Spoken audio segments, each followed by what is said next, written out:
ನಮಸ್ತೆ TV 20 news Kannada ವಾಹಿನಿಗೆ ಸ್ವಾಗತ. ಜಿಲ್ಲಾಡಳಿತ ಭವನದ ಮುಂದೆ ಅಶ್ವರೂಢ ಶ್ರೀ ಬಸವೇಶ್ವರ ಪ್ರತಿಮೆಯನ್ನ ಮುಖ್ಯಮಂತ್ರಿ ಸಿದ್ದರಾಮಯ್ಯ ಅವರು ಸುತ್ತೂರು ಶ್ರೀ ದೇಶಿಕೇಂದ್ರ ಮಹಾಸ್ವಾಮೀಜಿಯ ಸಮ್ಮುಖದಲ್ಲಿ ಲೋಕಾರ್ಪಣೆ ಮಾಡಿದರು.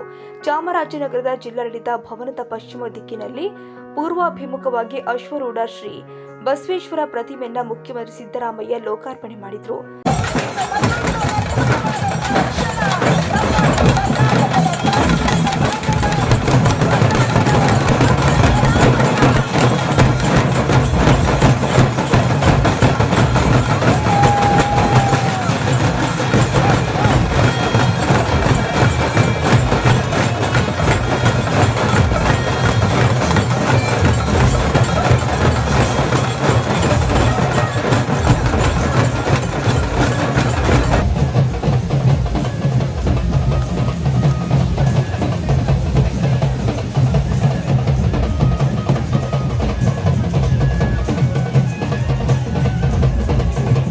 ಈ ವೇಳೆ ಸಮಾಜ ಕಲ್ಯಾಣ ಸಚಿವ ಡಾಕ್ಟರ್ ಎಚ್.ಸಿ. ಮಹದೇವಪ್ಪ, ಸಂಸದ ಸುನಿಲ್ ಬೋಸ್, ವೀರಶೈವ ಮುಖಂಡರುಗಳು ಹೆಚ್ಚಿನ ಸಂಖ್ಯೆಯಲ್ಲಿ ಪಾಲ್ಗೊಂಡಿದ್ದರು.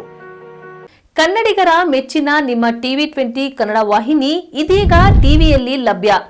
ಕರ್ನಾಟಕ ಮತ್ತು ದೇಶ ವಿದೇಶದ 360 ಡಿಗ್ರಿ ಸುದ್ದಿ ವಿವರವನ್ನ ಪಡೆಯುವುದಕ್ಕೆ ಟಿವಿ 20 ವಾಹಿನಿಯನ್ನು ಲೈಕ್ ಮಾಡಿ, ವಿಡಿಯೋಗಳನ್ನು ಶೇರ್ ಮಾಡಿ, ಕಮೆಂಟ್ ಮಾಡಿ, ಸಬ್ಸ್ಕ್ರೈಬ್ ಮಾಡಿ.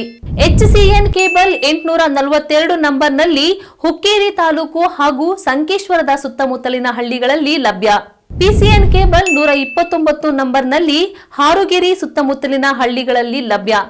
ರಾಯಬಾಗ್ ಡಿಜಿಟಲ್ ಚಾನೆಲ್ ಕೇಬಲ್ 80ನೇ ನಂಬರ್ನಲ್ಲಿ ರಾಯಬಾಗ ತಾಲೂಕಿನ ಸುತ್ತಮುತ್ತಲಿನ ಹಳ್ಳಿಗಳಲ್ಲಿ ಲಭ್ಯ.